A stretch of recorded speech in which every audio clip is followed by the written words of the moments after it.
Já, Ingi, 14 stiga tap á móti Rúmunum, sterkur liði Rúmuna. Hver þín fyrstu viðbrögð eftir leikinn?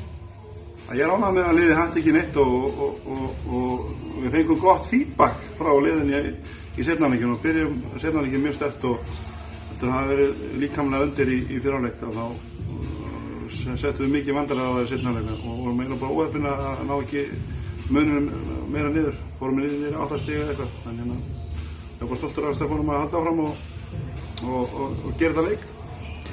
Hvernig er mótið búið að vera bara svo framan af?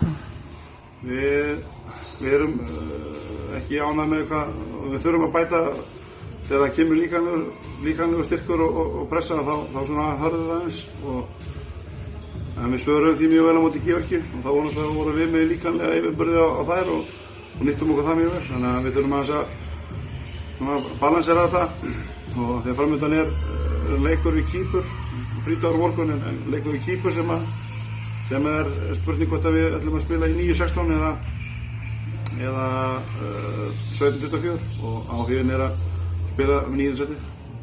Takk hérlega fyrir.